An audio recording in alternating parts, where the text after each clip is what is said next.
بسم اللہ الرحمن الرحیم۔ ایک صحابی رضی اللہ عنہ نے حضرت محمد صلی اللہ علیہ وسلم سے عرض کیا کہ اللہ کے رسول مجھے کوئی نصیحت فرمائیں، مجھے کوئی نصیحت فرمائیں۔ آپ نے فرمایا کہ کبھی کسی کو گالی مت دینا، کبھی بھی کسی کو گالی مت دینا۔ بھائی یہ نصیحت ہے، اگر کسی کی سمجھ میں آ جائے تو بہت بڑی بات ہے، گالی نہیں دینی۔ آج ہمارے معاشرے میں بہت گالی ہے، بہت گالی ہے۔ غصے میں تو اکثریت دیتی ہے گالی، مذاق مذاق میں بھی گالی دیتے، بات بات میں بھی گالی دیتے۔ تو صحابی فرماتے ہیں کہ جب حضور صلی اللہ علیہ وسلم نے مجھے نصیحت فرمائی کہ کبھی کسی کو گالی نہ دینا، تو اس کے بعد سے میں نے کبھی کسی کو گالی نہیں دی۔ یہ ہے شریعت کا مزاج۔ جب بات سنو تو مانو، سنو اور عمل کرو۔ ایمان والوں کی نشانی سمعنا و اطعنا، بات کو سننا بھی اور پھر بات کو ماننا بھی ہے۔ یہ نہیں کہ ایک کان سے سنی دوسرے کان سے نکال دی، سنی سنی انسنی انسنی کر دی، نہیں، بات کو سنو، سمجھو، عمل کرو۔ تو صحابی فرماتے ہیں اس کے بعد سے میں نے کبھی کسی کو گالی نہیں دی، نہ کسی آزاد کو، نہ کسی غلام کو۔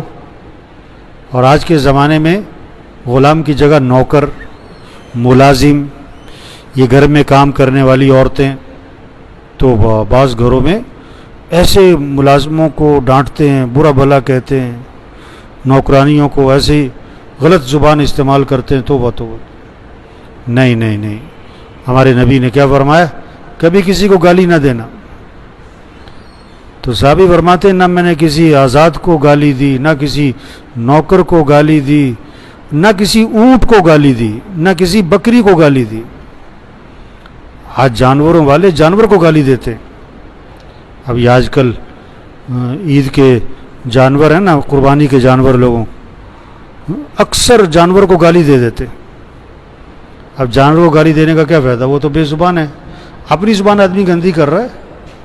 گالی دینے کا مطلب کیا ہے کہ ٹینکی میں جب گندا پانی ہوگا تو ٹونٹی میں بھی گندا ہی آئے گا، جب دل گندا ہوگا تو بول بھی گندے ہی ہوں گے۔ تو سب نیت کرو بھائی کبھی کسی کو گالی نہیں دینی۔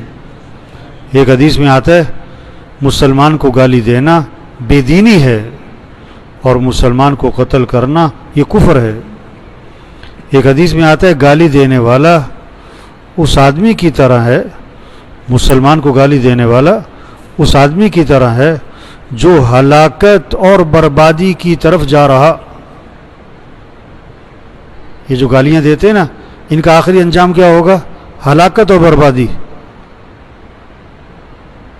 تو بازاروں میں جاؤ، لوگ گالیاں دیتے ہیں۔ عام طور پر فیکٹریوں میں جاؤ، لیبر ایک دوسرے کو گالی دیتی، مزدور گالیاں دیتے ہیں، ایک دوسرے کو بلاتے ہیں، گالی دے کے بلاتے ہیں، جواب دیتے ہیں گالی دے کے۔ توبہ توبہ توبہ۔ جب گالم گلوچ عام ہو جائے گا نا، تو یہ اللہ کی نگاہ سے گر جائیں گے، اللہ کی نگاہ سے گر جائیں گے۔ تو ہم سب نیت کریں اپنے معاشرے سے گالی ختم کرنے۔ اپنے معاشرے سے کیسے؟ ہم اپنی ذات سے طے کریں، ہم جتنے بیٹھے ہوئے ہیں، کہ کسی کو گالی نہیں دینی، کسی کو گالی نہیں دینی، غصے میں بھی گالی نہیں دینی۔ آپ نے یہ حدیث سنی ہے، آپ یہ حدیث دوسروں کو سناؤ۔ حضور صلی اللہ علیہ وسلم کی باتوں میں اثر ہے، نور ہے، روشنی ہے، طاقت ہے۔ جن باتوں کو سنے گا اس کے دل میں روشنی آئے گی، اس کے دل پہ اثر ہوگا۔ اور ہماری مجلس میں اگر کوئی گالی دے، ہم اس کو سمجھائیں، یہ نہیں کہ چپ کر کے سنتے رہو، اس کو سمجھاؤ بھائی گالی نہیں دیتے، بھائی گناہ ہے، ناجائز ہے، اللہ ناراض ہوں گے۔ ہاں، اگر گالی دینے والے کو روز 8-10 آدمی سمجھائیں تو 10-15 دن بعد گالی چھوٹ جائے گی اس کی. کوئی اسے سمجھائے تو صحیح, کوئی اسے کہے تو صحیح بھی تم غلط کام کر رہے ہو, تم غلط بات کر رہے ہو. ٹھیک ہے نا جی. ہاں, ہم کوشش کریں ہمارے معاشرے سے گالی ختم ہو. اپنے ملازموں کو گالی نہیں دینی. یہ مستورات گھروں میں کام کرنے والیوں کو برا بھلا کہہ دیتی ہیں. نہیں نہیں نہیں نہیں, مسلمان گالی نہیں دیا کرتا.